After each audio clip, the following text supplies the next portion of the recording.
Krishna. Daily one GK from news paper பகுதியில் இன்னைக்கு நம்ம என்ன பார்க்க போறோம்னா, பெரும்பான்மையை நிரூபிக்க எஸ்ஆர் பொம்மை வழக்கில் உச்சநீதிமன்றத்தின் வரலாற்று சிறப்புமிக்க தீர்ப்பு எவ்வாறு உதவி புரிந்தது என்பதை பற்றி தான் இன்னைக்கு நம்ம பார்க்க போறோம். கடந்த 1994 வழங்கப்பட்ட உச்சநீதிமன்ற தீர்ப்பில் ஒரு ஆட்சிக்கு பெரும்பான்மை ஆதரவு உள்ளதா என்பதை சட்டப்பேரவையில் தான் அறிய முடியும், ஆளுநர் மாளிகையில் இல்லை.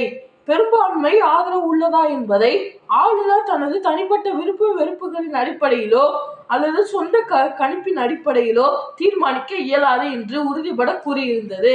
அதன் பின்னர் பெரும்பான்மையை நிரூபிக்கும் விவகாரத்தில் சட்டப்பேரவையில் வாக்கெடுப்பு நடத்தி முடிவெடுப்பது என்கிறானது. நம்பிக்கை வாக்கெடுப்பு இந்திய அரசியலில் ஒரு அரசியலமைப்பு மரபாக மாறியது.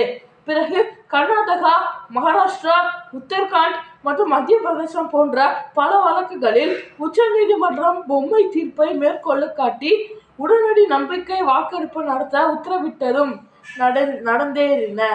இதற்கு பல முன் உதாரணங்கள் உள்ளன.